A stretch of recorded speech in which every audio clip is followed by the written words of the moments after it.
You're listening to the Cash Flow Academy podcast with Andy Tanner, your source for investing made easy. Here's Andy Tanner.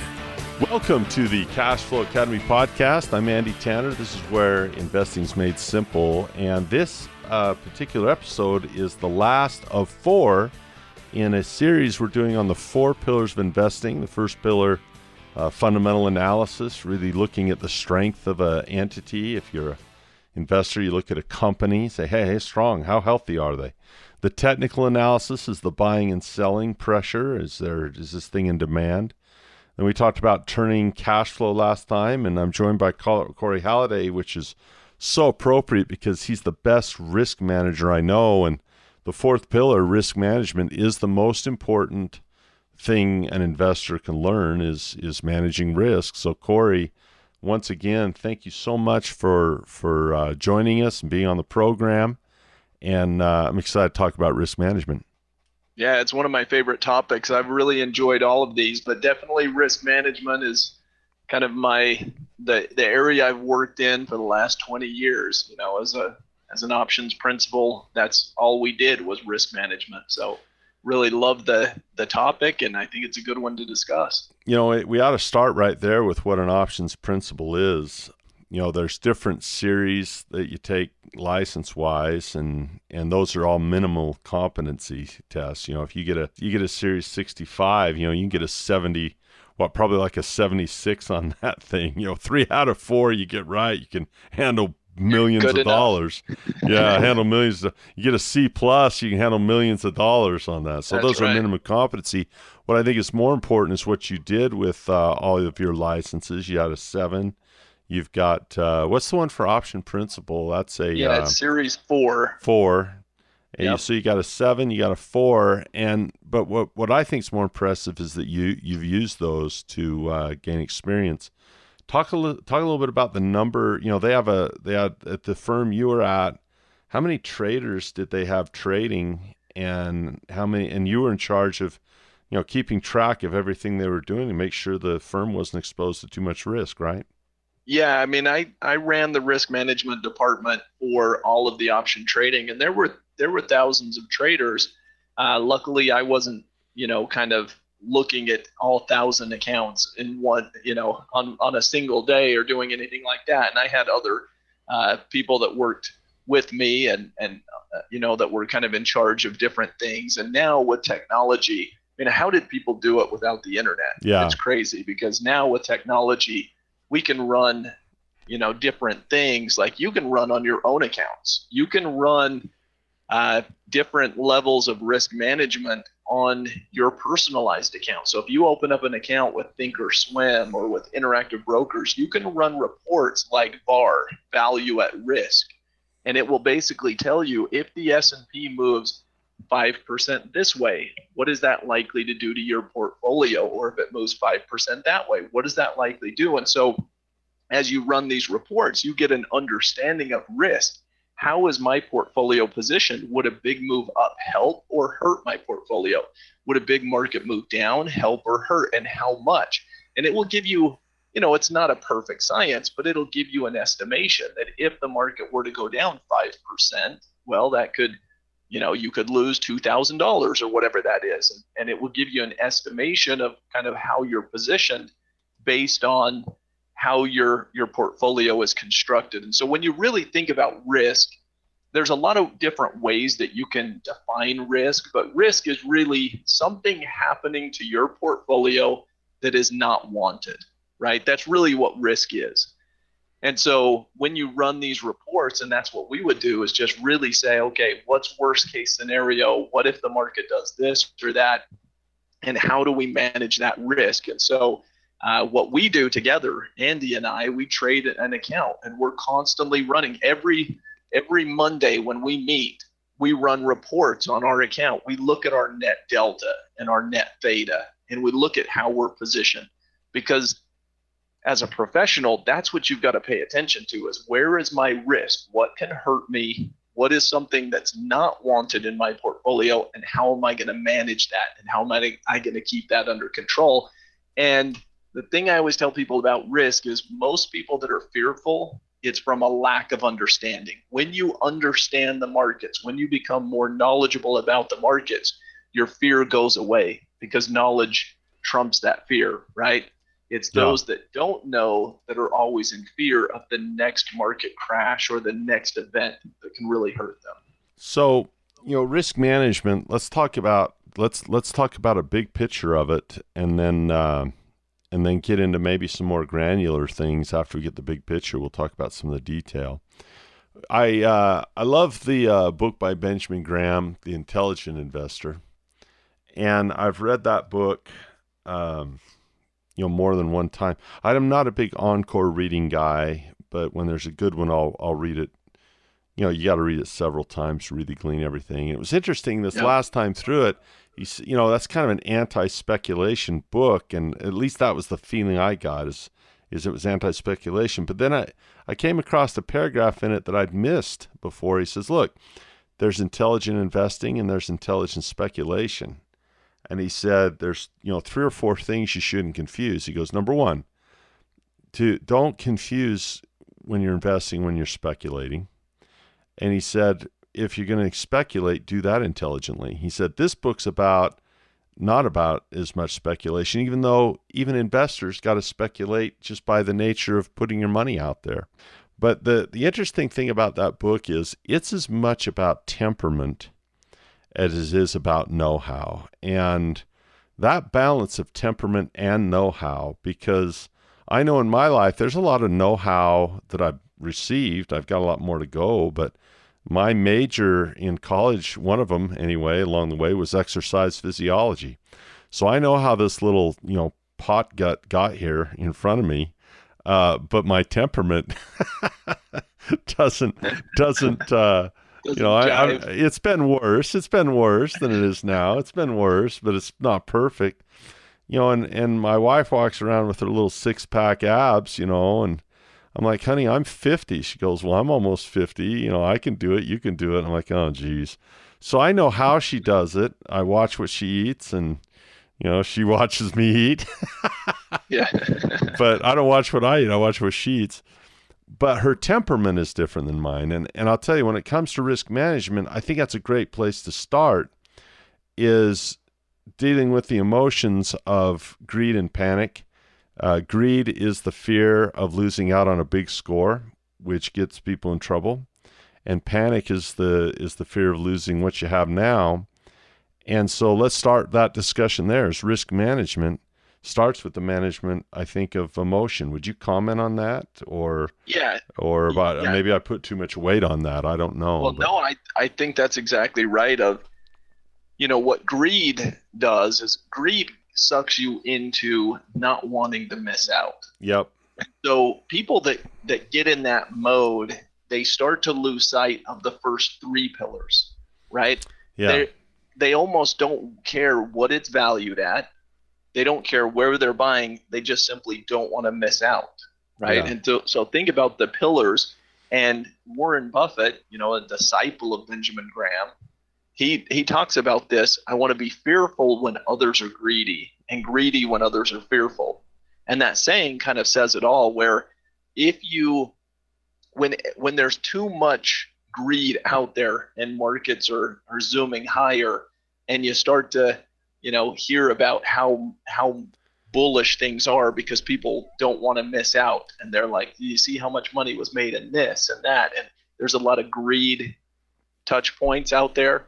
Then you want to kind of step back and say, okay, how do I feel about this? Am I starting to feel emotionally that I'm missing out on something? Because your emotions will do you favors if you'll listen to them. I as an educator, we are an education company, and like any company that when people come and say, hey, we'd like to learn this, we provide that education for them. And like any company, we're going to market and tell people we're out there. And it's frustrating because when I look at this is such an important education for people to have. And just this morning, I get so angry, Corey, because just this morning, I was looking at a YouTube video or whatever, and there's some idiot. I'm going to call him an idiot because you are, and I don't remember his name, but if you want to sue me, because you're an idiot. This guy is on a private jet saying, I'm an options trader and blah, blah, blah, and there's money to be made and blah, blah. And, that is emotion. This other guy, I saw him with $1 million on a coffee table, in cash. And I saw an ad. I saw an ad yesterday, a little a little banner ad somewhere. It says 5 coins into $5 million, and all these messages. Maybe they're true. Maybe this guy did do it. Maybe this guy did buy his private jet. At 20 years old or whatever. I mean, whatever they say, all this crap they say. Even if it's true, it's certainly not teaching people to deal with their emotions properly. Correct. And it drives me crazy because it's such an important message to say, look, you don't need to double your money every time you click the mouse to be successful. You can invest in some stocks and get dividends and reduce your cost basis to where those are attractive investments. You can use your margin account intelligently. You can use options intelligently. And do it without the craziness of the emotion that makes people risk money. So I would say that's the first thing I would say about risk management is a lot of people look at investments as risky, but to me, I look at people as risky. The investor, the mindset. I look at the investor. For example, my mother would not be. If let's take a naked puts. If Buffett sells some naked puts and my mom sells some naked puts, it's the same strategy. So you would, one argument says, well, they're both taking the same amount of risk if they're in the same strategy. No, they're not, because Buffett knows more and has a different temperament than, say, my mom would. So that's the first thing about risk is don't just look at investments as risky. Look in the mirror and say, are you risky? Do you know what you're doing? Are you educated, number one, and do you have a good temperament? Have you worked on your temperament, number two? It took me a lot of years working on my temperament. That stuff never goes away because you got to be mindful of it because I'm still a human being. I can get greedy like anybody else can, but the mindfulness is an important part. So, well, I think that's it. Is your temperament is kind of what your focus is. If your focus is on trying to see how much money you can make in a short period of time, you're going to have some great trades, but you're never going to end up successful because if you're trying to double your money with every trade, you're never going to make it. You're taking way too much risk. It's just an impossible way to build a portfolio and to actually be successful. So what your focus should be is on the risk side. If I can manage my risk well and not take huge drawdowns and not take big losses, what ends up happening is the profit takes care of itself. And so that temperament of, instead of thinking get rich quick, which is not what investing is all about. Investing is about compounding interest and about long-term, and it should be boring. There should be kind of a boring aspect to it where you actually have to spend a lot of time and multiple years to build wealth. It's not a get rich quick scenario. Investing never has been and it never will be. And so if you change that mindset and you just say, I'm going to be in it for the right reasons. I'm going to manage my risk appropriately. I'm going to understand that I can't double my account every week or do anything like that. That's impossible. Nobody's ever been able to do that. So just have realistic expectations. All of a sudden, you can build a lot of wealth in the financial market. So mindset, real. That temperament is huge. Yeah, compounding's real. So we're going to talk about we'll talk about the myth of risk management through diversification, because that's a freaking myth in many senses. But let's start with a foundation principle that's very easy for people to understand in risk management. And a lot of people engage in risk management not really thinking it as really as simple as it is one of the things a person can do to manage risk as an investor is to buy things in pairs. Now, what do I mean by that?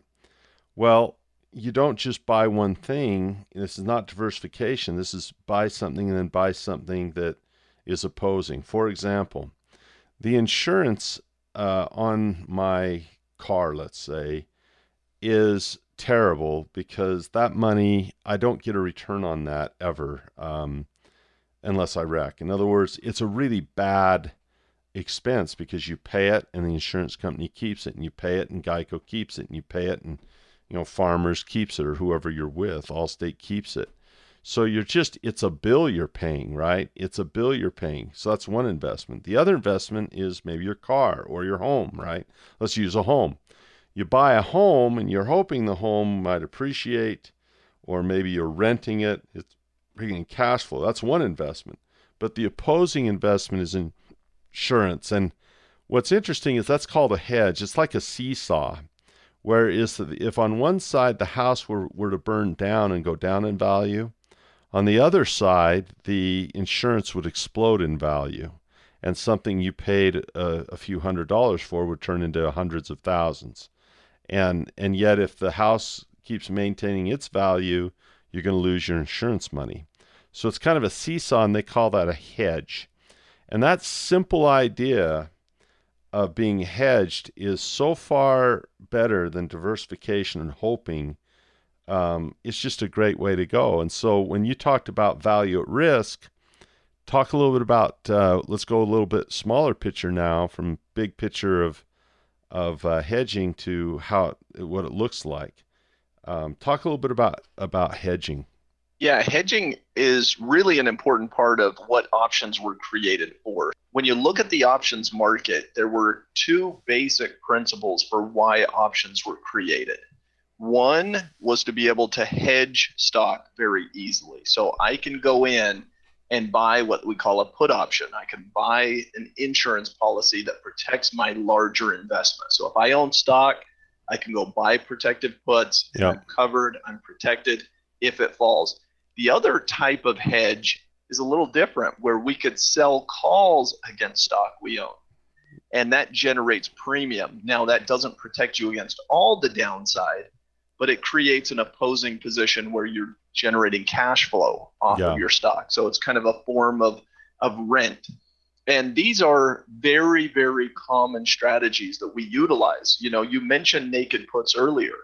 Naked puts is basically us saying, we'll become Geico. We'll become the insurance company. We'll take on your risk, but you have to pay us premiums for that. Yeah. And we don't think that the risk is going to materialize. We don't think that what you're fearing is going to happen. So we'll backstop you, but you have to pay us to do that. And we love those strategies because when you think about it, and this is why Warren Buffett loves selling puts, think about what ends up happening. There's ways that you can construct this trade. If I sell a put that's what we call out of the money, the stock would have to fall a long way to get there. If the stock goes up, the put expires and I made my premium. Yeah. If the stock goes sideways, the put expires and I make my premium. If the stock goes down some, the put can still expire and I made my premium. Only if the stock goes down a lot do I end up having to buy the stock, which you might want to do. So we're creating different forms of strategy. What we do in our accounts is we look at our risk. And sometimes we will buy protective puts because we'll say, you know what, we have a risk in this position. And so we'll buy some protection on a position that we own. And it's a good trade-off. It's a good trade-off because if you think that if you live in Florida and a hurricane's headed your way and you're worried about damage and things like that, you want some insurance against that. And so there are times where we want to be on the side of buying insurance and buying protection. There's a saying in the markets that you want to buy insurance when you can and not when you have to. So if you wait until the hurricane's at your front door, the insurance is going to be quite expensive. But if you bought it ahead of time, if you had a little foresight where you said, okay, we might get a storm out of there in the not too distant future, I'll buy it when it's very inexpensive and cheap. And that's what we try to do, is kind of find those opportunities to buy in low cost insurance that really protects our portfolio against downside risks. And, we're not going to get into the minutiae of Greeks and things like that yet. That's what what is important to learn and what we can teach investors how to do is really just how to measure that risk, what it looks like, get a metric to it, so they know how to create opposing trades that are economical, that make sense. And the reason people don't do it is hedging costs money, just like insurance costs money. And yet, what a crazy thing. Who would, a bank would not even loan you money to buy a house. They wouldn't even give you a mortgage without insurance. Well, why would you not treat your 401k the same way? Because it's more likely to burn down than a house, in my opinion. And so that brings us to, how people manage risk. And there are no opposing investments in a 401k. They try to diversify between equities and bonds and maybe several different, mutual funds that are diversified by several different stocks. But in a systemic problem, in a systemic issue, that stuff can be all cut in half, and there's no insurance and no opposing. I mean, can you imagine a Wall Street firm not hedging, seeing what their value at risk is and not hedging? Can you even imagine a Wall Street firm not doing that? It would never happen. They're always considering their risks and always managing those risks appropriately. Yet the public has all of this money in 401ks that can't be protected, can't be, other than going to cash, I guess, which basically has its own set of risks, right? And so there are not good risk management opportunities with those types of structures, with the 401ks of the world.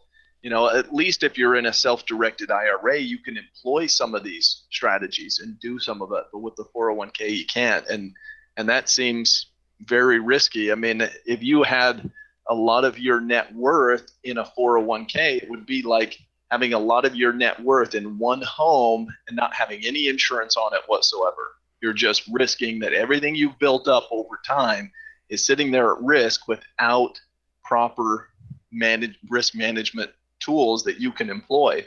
It's a very dicey situation. And then you have position size, which is not diversification. If you look at Buffett right now in his portfolio, 75% of his money is in like 8 stocks, 9 stocks, something like that. Yeah. I've got the data somewhere. He probably owns about 50 of them, but I would say that 75% of his money is in the top 8 or 10. And he's the one that said, diversification is an answer to ignorance. So there's a couple things. You want to manage position size and not get a position size too big. You want to have the 4 pillars where you have reasons for being in stuff. But there's not just hedge, there's also exit. And one of the nice things about paper assets is you can click a button. Most are pretty liquid, and you can get out of these things. So we talked about hedging. Talk a little bit about just exit strategy. Does Warren Buffett just everything he's ever bought, he's never sold? Is he just buy a stock and say, look, I'm going to hold it come hell or high water? Or has he moved money around as you've watched him trade?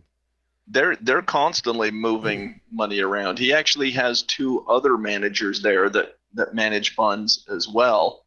Ted and Todd, I think it is. And Warren Buffett himself, he sells investments that he's bought. He buys other things, but the things that he loves, the core things that he loves, he has held for a very, very long period of time. But there's always to hold.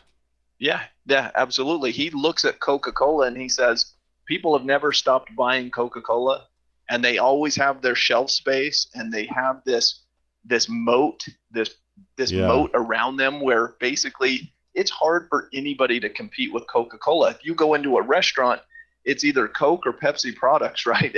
And so it's kind of that long-term durable competitive advantage that he's looking for. So why does he want to sell that position? He's in a great spot in it, huge cost basis. It's paying him huge dividends.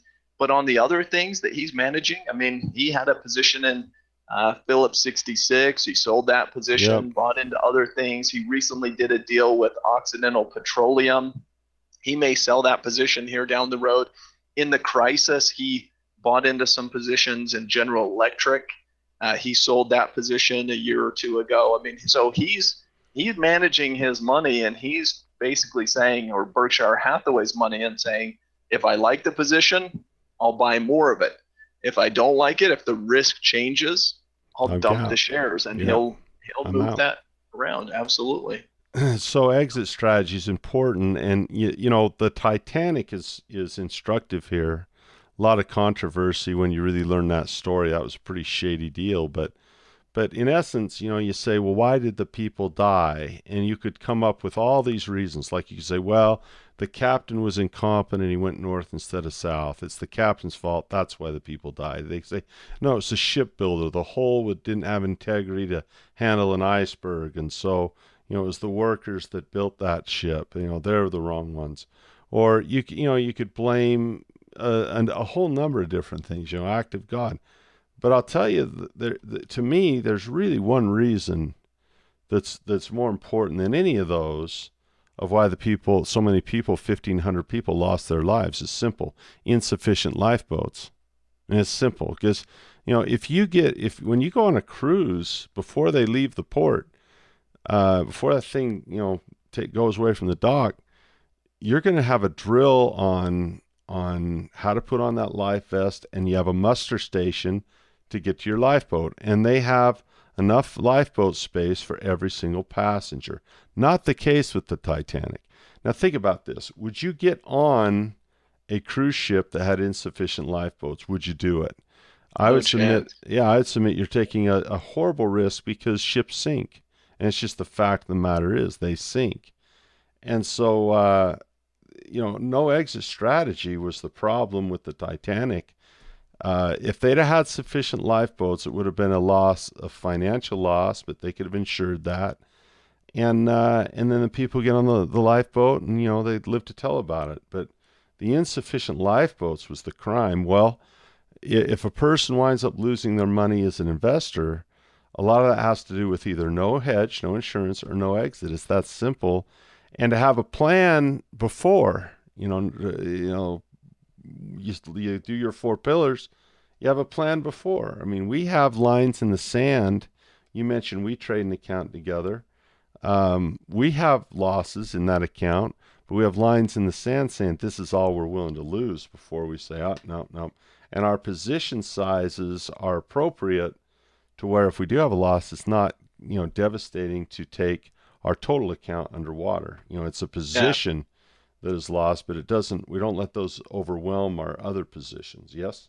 Exactly right. Cut those losses. And I'll tell you what the other tragedy of the Titanic is that Rose didn't scoot over on that door and let Jack climb on there. I'll tell you, plenty of room on there. And it wasn't like Jack was that beefy either. That little stick figure could have hopped up on that pretty easy. I'll tell you. Of course, I don't know. That whole movie was a tragedy because it got built up so big. It's all about expectation. I went and saw it. I was like, man, how long is it going to take this boat to sink? Let's go get a hamburger. But risk management, I just can't say it enough. When a person gets the temperament for it and a person learns how to do it, investing is less scary. We should respect it. I don't think we should fear it, but we should respect it. And too many people fear it, and we usually fear things we don't understand. So there's lots of ways to manage risk. And I would say that there's risk in being fearful of it, because what it does is it keeps so many people out of the financial markets. And what they do is they leave their cash sitting there in their checking account and savings account, and they're generating next to nothing in terms of interest, and missing out on the opportunities that the financial markets offer them out of fear. Out of that fear, because they don't know how to manage the risk. And I understand where that fear comes from, but knowledge, education can overcome that fear, and it can put you in that right frame of mind. And then you don't have to have all that sitting there losing to inflation and doing nothing with that money. You can do much better. It's purchase risk, right? It's inflation risk. It's purchase risk. I put $1 in the bank for 20 years. It doesn't buy as much. The purchasing power is down. And so by taking what they feel is no risk, they're taking a huge one. If you're trying to grow inflation at 2% a year, over a 10-year period, that's, quite a chunk of Yep. of purchasing risk. And a person could learn. There's obsolescence risk. That's Blockbuster Video, right? They became obsolete. That's huge in pharma, and it's huge in technology. I mean, when you invest in technology, you think WordPerfect is the coolest thing ever. Lotus, Quattro Pro. Those of you that are young are like, huh? What? Those of you that are old are like, oh yeah, I remember Quattro Pro. I remember Lotus 123. I remember WordPerfect. Gone. Yeah. Yahoo web crawler. Gone. Google swallowed them up. And you know what? They even MySpace gone.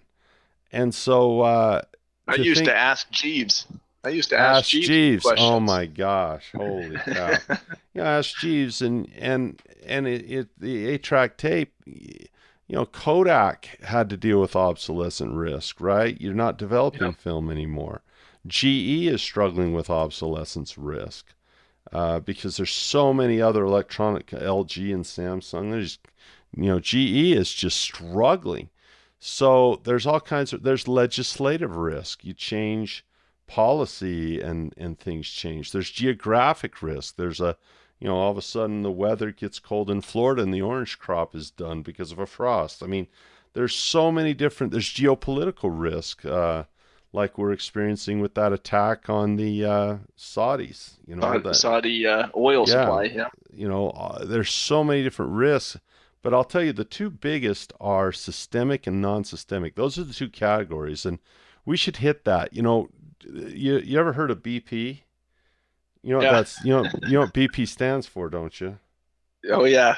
Broken Broken pipe. pipe. Broken Yep. pipe. So British Petroleum, they broke a pipe in the Gulf years ago. Their stock was trading at 60, now it's trading at 30. Cut it in half, and that's called a non-systemic risk because it's one company.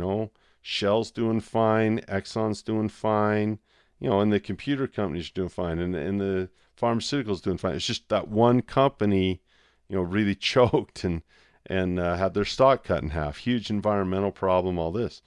But if you look at just a few years later, you have the entire, 2007, or excuse me, 2008 and 9, the whole market collapses and it gets cut in half. The S&P goes from 1,500 to 750, same 50% reduction across the board.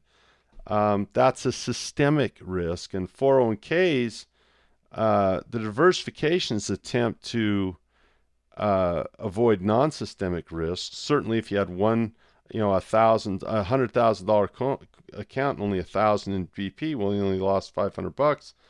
If you had all your eggs in one basket, you lose half of everything. But if there's a systemic risk, people's 401ks get cut in half.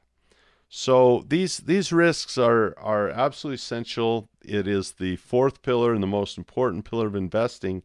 It's the one we spend a tremendous amount of time on as instructors, because once people know how to manage risk, they feel comfortable and more confident about investing. Any last words from the option principle?